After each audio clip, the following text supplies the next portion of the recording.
So to not be a perfect, I would just keep it open on my email like this in the PDF to continue on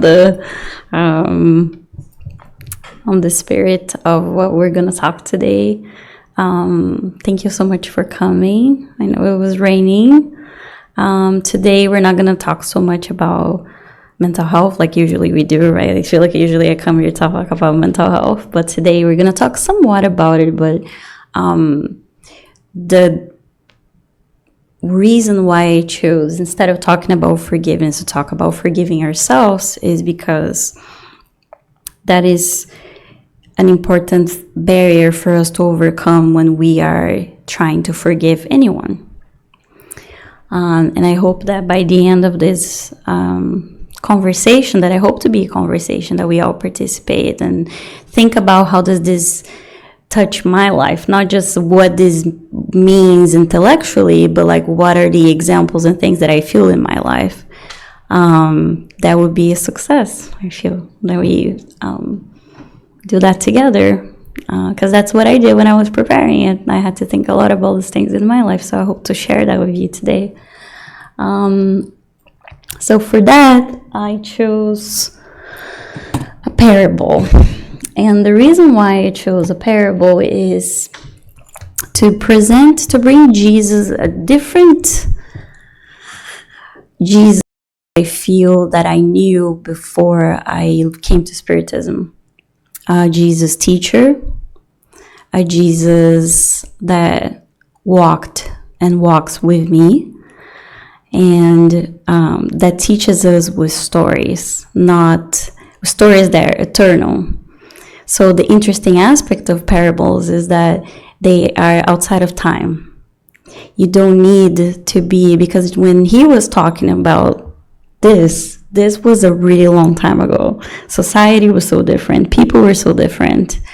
And still, the story, the parable, holds so much light in it until today, despite over 2,000 years ago. Well, I think I heard another thing once. Anyways, so this is the parable of the sower. So we're just gonna read it for everybody. On that same day, Jesus, having left the house, sat down close to the sea, and a large crowd of people gathered around him. Jesus was always like walking around, and a bunch of people were following him, right, all the time. Therefore, the amount of people, he climbed into a boat and sat down, while the people remained on the shore. He then told them many things in parables, speaking to them in this way. So then he starts to tell stories. A sower went out to sow. And as he was sowing, some of the seeds fell by the wayside, and the birds of the sky came and ate them. Other seed fell upon the stony place, where there is not much earth. They soon sprouted because the soil was not very deep. But when the sun came up, it scorched them, and since they had no roots, they withered. Still other seed fell among thorns, and when they began to grow, the thorns choked them. Finally, some seeds fell on good ground and produced a crop, some rendering 100 to 1, others 60, and others 30. And then I love that Jesus always says is like, who has ears, let him hear. And someone's like, well, I have ears. What do you mean? It's like, well, are you getting kind of like saying like we need to pay attention, kind of like attend. What is it that this is bringing to me? It's because basically it's like, all right, somebody had seeds and dropped them in different weird spots, and some of them made it, some of them didn't. All right, and what's about it, right? Like, I don't get it. When you read it like the first time, I don't understand. But that's the power of a parable, right? That's what is amazing about parables. So we reflect on, and I will offer my humble reflection of the studies that I had on this particular parable. But the seed is not our seed. Yeah, the seed is something much bigger than we are. But a lot of times the soil is in our hearts. That's where the soil is. And as co-creators, we also go sow our experiences and things. So it's a co-creation experience with God as individualized spirits, that we are individualized beings. So when we talk about the stony place, those moments are moments where you kind of feel happy when you're learning something.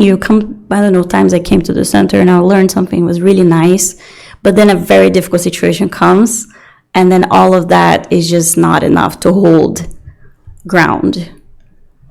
Let's say a death, like somebody passes away and you don't understand, or a horrible crime happens and it just feels like the world doesn't have any meaning, and everything, it's kind of dissolves.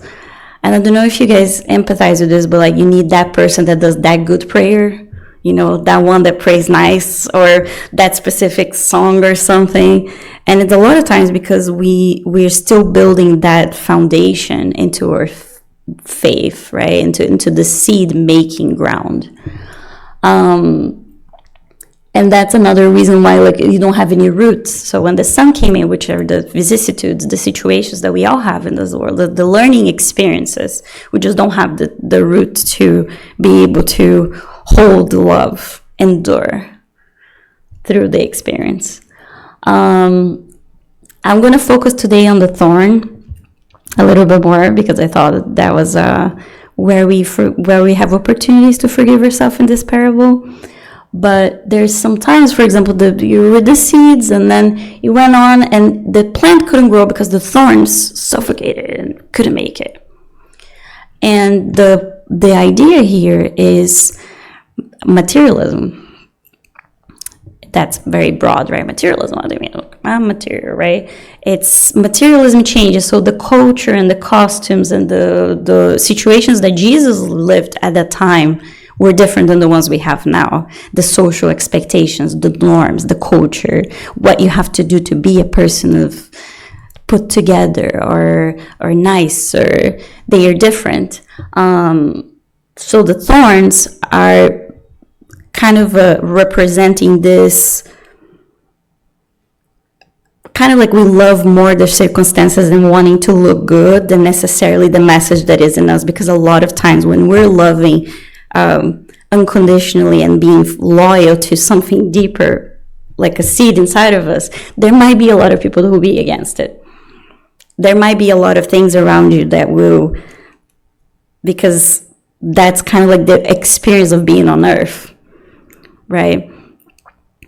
I don't know if this is making sense. I hope it is. But how materialism is on the way sometimes of becoming spiritual, because it feels like it competes.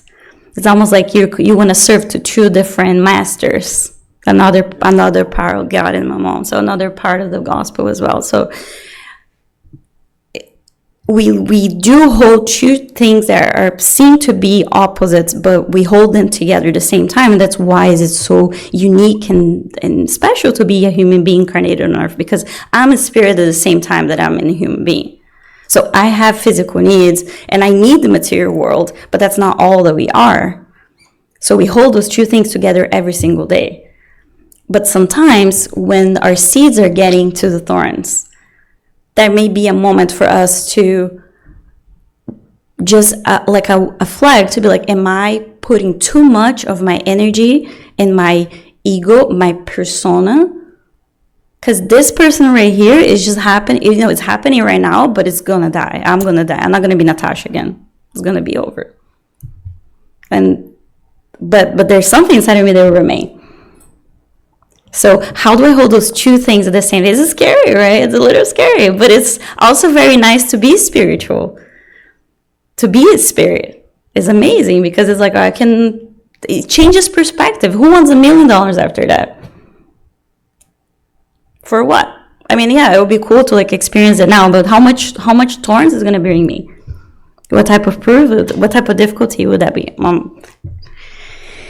So are the thorns something that you create, or thorns are something that the world creates for you? It's, in your view? I think it's both. I think we co-create. We create. The world brings the shiny toys and the senses, and we also choose to enjoy them more than other things. So I think it's a conversation between us. It's part of our process of being human incarnated on earth. Like you said, like this place is a place for people who are imperfect, for spirits that are imperfect, because we need the material. We need materialism. We need this experience. No, I feel like yeah. I think when we get to the point that when we evolve enough to learn, like to be in contact with all that without really need it, in a way like you're putting it, it's also changing perspective, because it's not the material things that are bad. Yeah. It's our way of seeing it, or the way we need it, or the values we put on that. Because it's not necessarily that it's bad. I think the material things, like you mentioned, for example, if you have $1 million, you can do beautiful things with that. If you have like, oh my gosh, I have that, I have opportunity to change how many lives with that, or to create what with that. Is a different perspective of that. Oh, this is for me. Yeah. To just enjoy, to just put away, So it's also a matter of the perspective, and I think that comes with us evolving more the spiritual side, to find that balance. Because if everything we have is God's creation, even with what it is creating through us, I believe it's not supposed to be bad. No, 100%. It's supposed to be good. So even the experience of being attached to material, it's also, on the long run, when you back up and you see the perspective, it's also a loving opportunity, because I get to use my free will to do things wrong. So what type of love? Like, we're so loved in a way. Like, we're giving the opportunity to learn through materialism, to have that money, to be able to help people and maybe not do it. I don't know, I find that like a lot of love from a creator that is not like, no, I'm going to give this to you and I'm going to watch to see what you're going to do with it. Like we do with our love, like the way we love, right? I love you, but I want you to love me this way. And I want you to do this thing with the love that I give you to you. That love is more like, it's bountiful and it's for you. So much responsibility. And then yeah, at least I'm not going to say I get attached. I get attached to the material thing. I get attached to the thorn, right? As if that's going to give me meaning. It's almost like a metaphor that Haroldo uses a lot.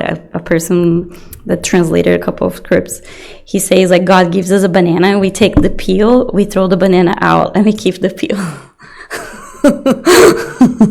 So it's like, no, I will keep the material. Thank you so much. It's like, no, it was for you to learn to like love. And I'm like, no, I'm good.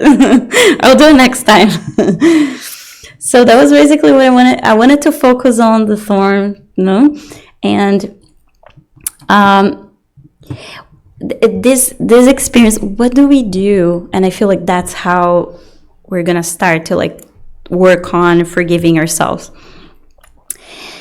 The earthly thorns, right? These things. Sometimes when we are upset with somebody, or why did I allow them to do this to me? Why do people have so much money and save it in their banks and don't help people? Why are people who are hungry right now, or in war, or why are their kids suffering, right? And I have to watch on YouTube and we have to pretend that it's fine. Like, no, how can I have done something like that? Or when we do something like that is selfish and we know it, we're like, how could I have done something like that?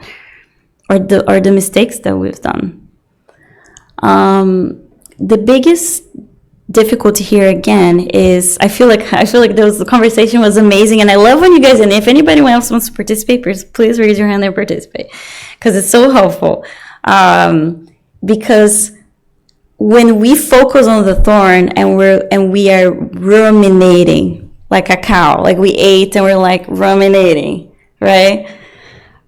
About the mistakes that we did or that somebody did to us, it's like getting the thorn and like poking it, literally, just like that.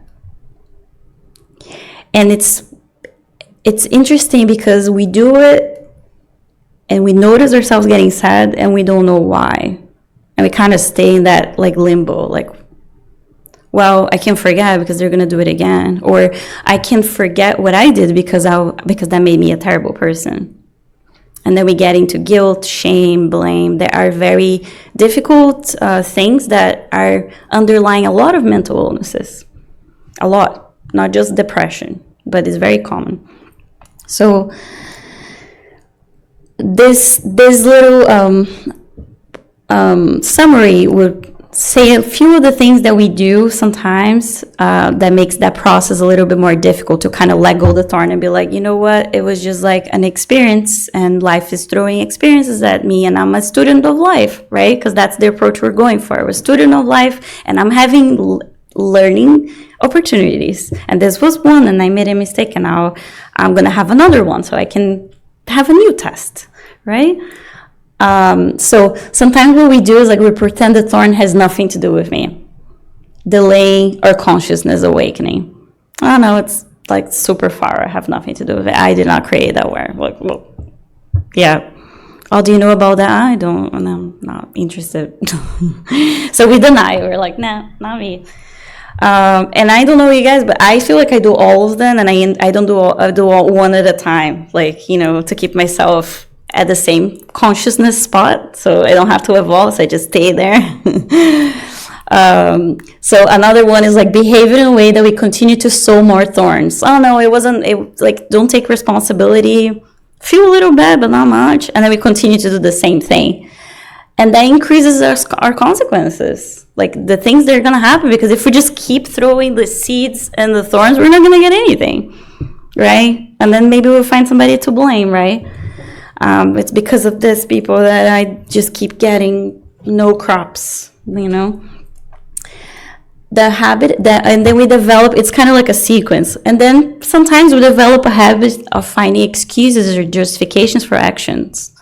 Can become automatic and require attention. So we get into this habit of like finding reasons why, a defense mechanism, instead of being able to like observe, because you know we create suffering that way, because pain is part of being alive. Pain is, look, it's literally part of being alive, right? I can step on somebody's foot as I'm leaving here, and I can inflict pain on somebody without the intention, hopefully, but and that person will feel pain, and I can take it back. But suffering is the habit of rehearsing it, and we do, in my work we call it mental compulsions. It's almost like compulsive. I'm like in a cycle trying to justify, and we do that because it takes the courage for us to go towards it and be like, all right, what's my part, what's their part? But it's going to become more clear hopefully towards the end, why is it so difficult for us to become aware. There's biological reasons too. So our ego, not only, because being a human being is something very fragile and unique. It's very hard to be a human being, you know. Our spirit is so much more than this body. And we're kind of like locked in a little bit for the time being. And we forget. So this body right here, I don't know you guys, but we're kind of like an animal, right? So there's limitations, right? And the brain has aspects of it that makes us really like stay in a cycle, and it takes a lot of courage and commitment to get out of that cycle of thinking. And guilt, shame, and feeling that towards others of not forgiving, it's a big thing that fuels that cycle in the side of our heads. So basically our ego, the perfect self, the one that does everything right, the one that is good, right? The one that got everything good. That's what we call kind of the ego, more spiritually speaking, not necessarily psychologically. Attempting to escape a reason to not, because we're afraid of the guilt, right? We don't know that there's responsibility. It doesn't have to be your fault. It can just be my responsibility, and I would like to repair. We just think that it's going to be guilt, shame, and then there's something deeply wrong about me, and then I can't survive. That's the only distinction that we're doing. So blaming others, the world, ourselves, rather than practice responsible, that generates our moral compass over time is very small and very, very slowly.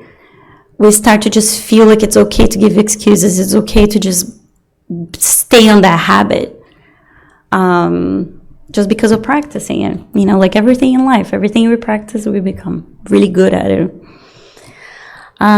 So I want to show you, her name is Tara Brach. She's a psychologist, and she's a Buddhist teacher and a spiritual teacher. I hope, oh my gosh, I think I'm going to have to, hold on. Yeah, I'm going to. Just tell us what she said. I think I can. Do you think it's going to work if I just, You have the PowerPoint? I do.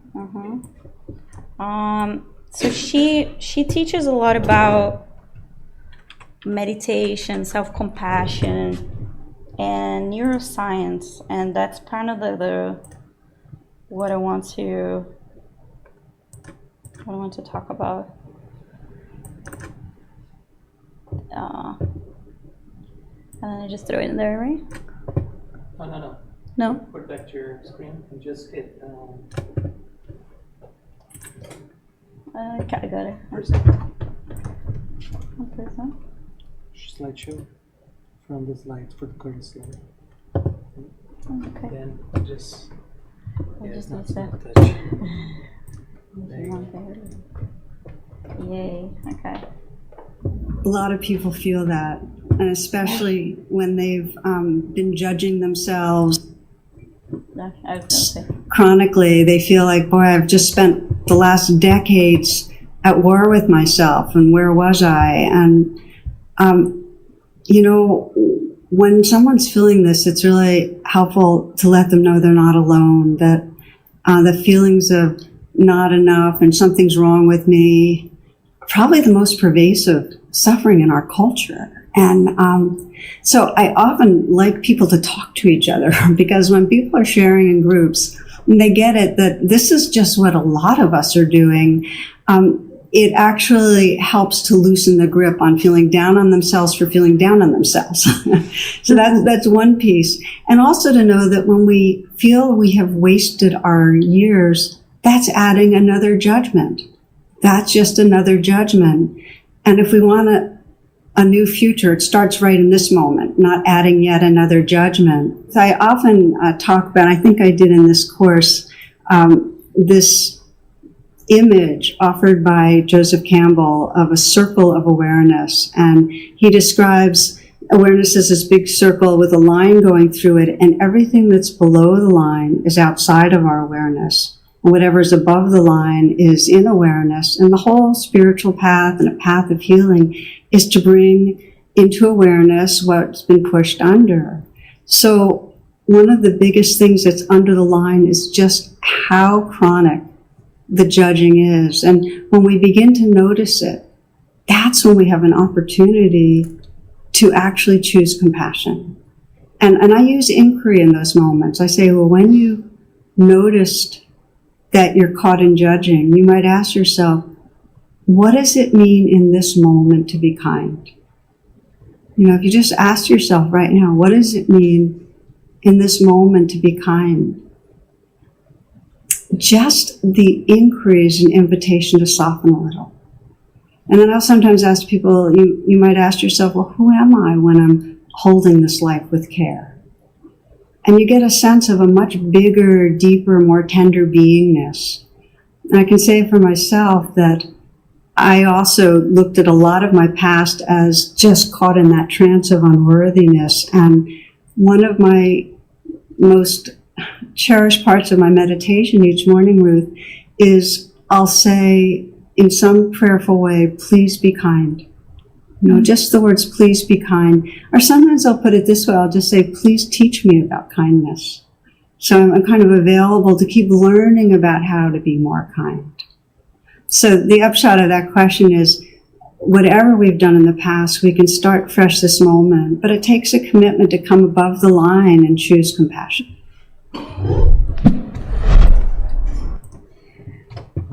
So it takes A lot of people feel that. So it takes a lot of courage to rise above and the awareness. And that's basically what this is, right? Recognizing the movements that we have. This is basically very similar to the things we already talked, but choose the compassion that, for me, Jesus offers when he taught in stories so long ago. So I could understand today. And bringing that wisdom over time. And we know that stories are being taught in different cultures to generations after generations. It's such an act of kindness for us to reflect on what type of soil do I have in my heart? And if I get the self-compassion as the light of the soul, so I can go in and I can see all parts of me with love. Love like I am loved, like we are loved that way for so long. And it's like having a castle and sleeping outside because I'm unworthy. And when we talk about inner transformation, we need to feel like we can do this, and we can't do it from a place of shame or guilt. We need to come from a place of trust and knowing that there's more underneath us, that we're not alone, that we can do this together, that we're not perfect. Perfectionism there's a bunch of research showing that perfectionism has aspects that are not social. They're not pro-social. They make us feel away from one another. And I say that as a perfectionist under recovery. I feel since I was very little, it was really, really hard.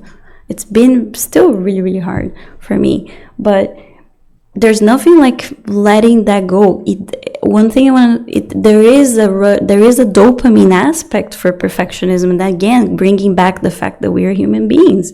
We feel a rush when we are getting it right. Everybody likes to be right?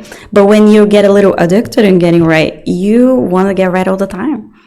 And it gets out of control, right? To the point where if I'm not right, then it's not good enough.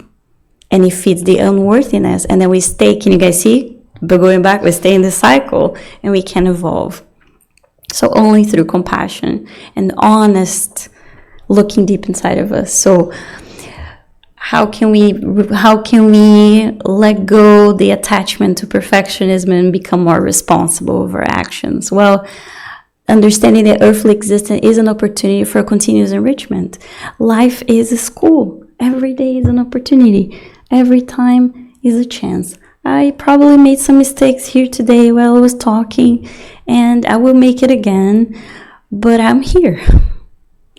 And I hope everyone here shows up in their own arena too, despite all that. So we can learn. So we can be learning material. Because we can learn if we're feeling like no kid in school can learn being ashamed. That cannot happen. We have to feel loved.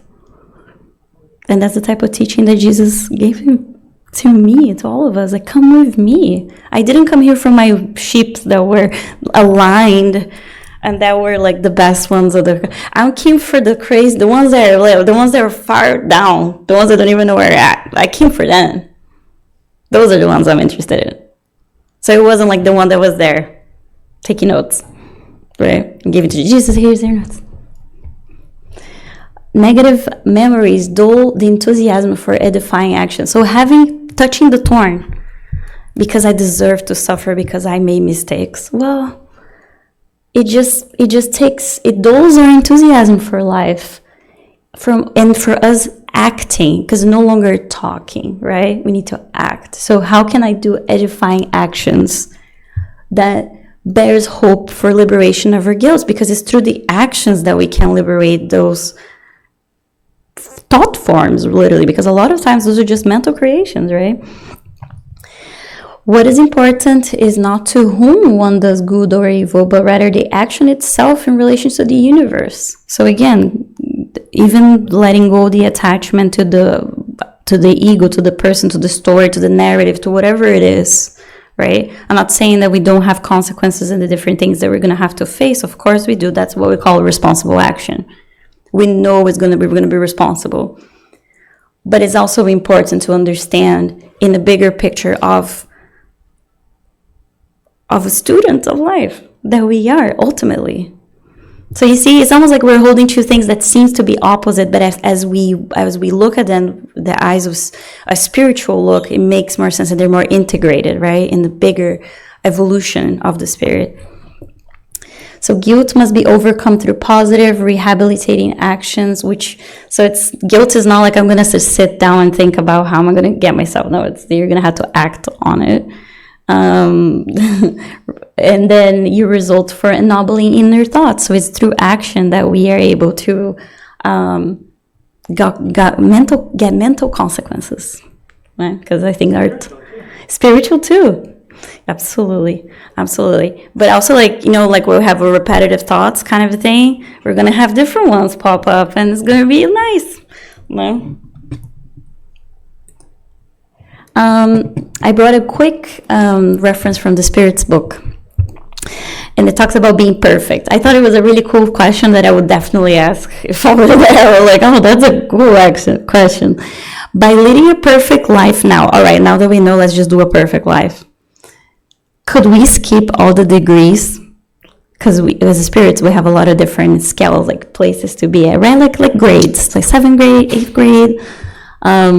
Can I just skip all the degrees and become like a pure spirit without passing through like the intermediary levels and all the pain that has involved in it? Can I just like do it right and then just like skip it? Can I accelerate a course? No. No. Because what human beings believe to be perfection is quite far from it. Some qualities exist that are unknown to them. And in the current state, they have no means of comprehending them yet. So it's outside of our vocabulary. No. They may be as perfect as is humanly possible on earth, but still far from absolute perfection. A child, no matter how bright or talented it may be, must go through youth to reach adulthood, and a patient must recuperate before making a complete recovery. Additionally, a spirit must advance both intellectually and morally, like two sides of a wing. I like to think that way. It's like there's the two different. If just one is more.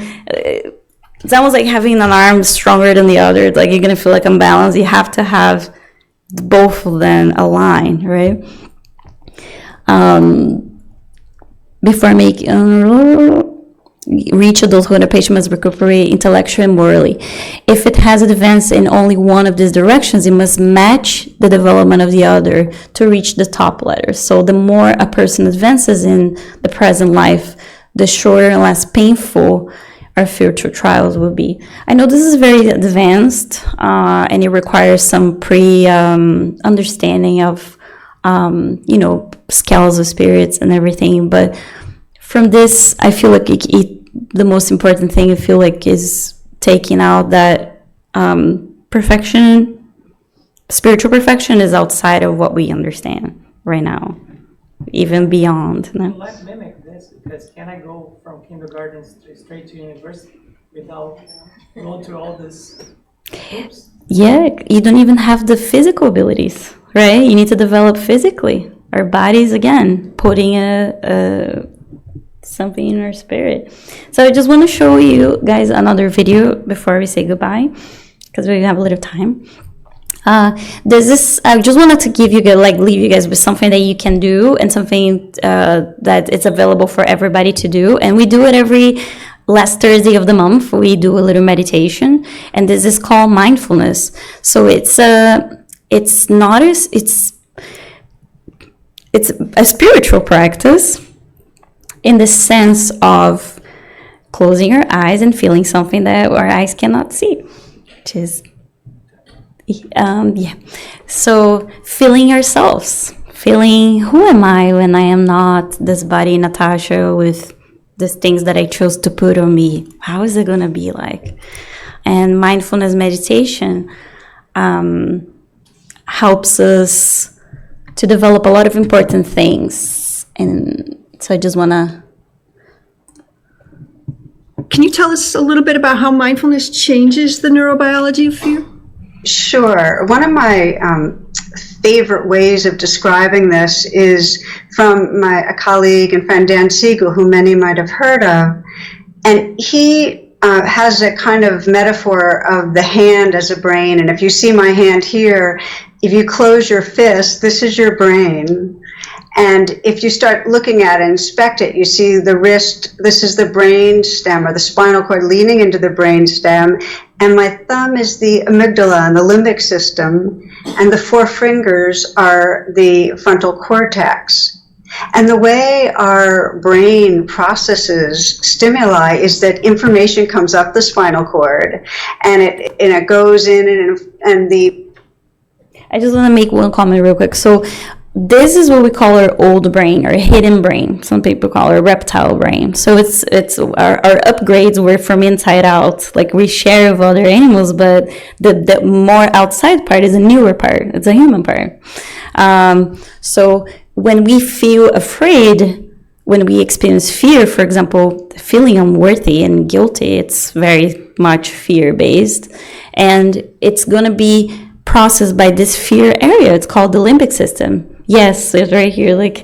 So we like to do it like this because if you close your fist and like this, it's literally like our brain because it's in the middle and inside. So that's the part of our body, our brain that will process that experience is our limbic system. So she's explaining the limbic system and the prefrontal cortex, which is the most outside part responsible for higher functioning, like thinking and other cognitive aspects. The brainstem and the limbic system operate together to kind of work with arousal, and then there's a kind of down-regulating that happens from the frontal cortex that lets us know, well, wait a minute, that was then and now is now, and maybe we don't need to react this way. So when the brain is integrated, when everybody's communicating, we're in good shape.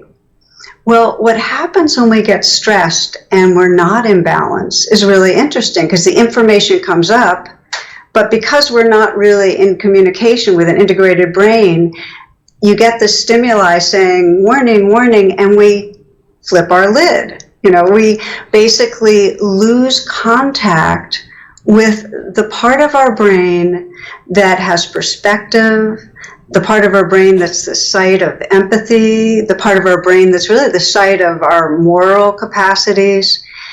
When we get triggered and we get caught in fear, we lose access, and then there's just a subcortical looping going on. In other words, we're basically hijacked by our survival brain. So what mindfulness does, and this is the key, is it strengthens the activation in the frontal cortex, and it helps us to reintegrate our brain. So in a moment when we're off, if we can have enough remembrance to notice what's happening and to do a little bit of witnessing, we begin to come online again.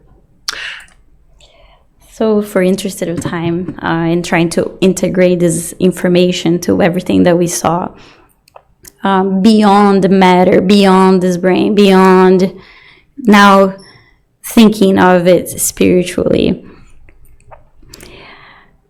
we, through the practice of being with yourself, sometimes in silence, like we are here right now, we are able to observe and witness these thorns, these thoughts, who am I? Instead of being afraid from me, instead of being afraid from who I am, go to the encounter. And knowing having that, I feel like having that knowledge and awareness, that loop that we feel sometimes in guilt, in shaming ourselves, it's an actual real loop, physical too, and spiritual too. If we're going to talk about this loop spiritually, it's going to take hours and hours and hours. But everything is integrated. And knowing that, to be able to bring the moral, like she said, just by labeling the emotion already integrates our mind and allows our spirit to shine through this body. That is so much more than who did not say hi, or who got upset with me, or who did something wrong. I will be able to become more responsible and have more action. And that's what I have for today. And I hope you guys enjoyed and it was insightful. You're welcome. You're welcome.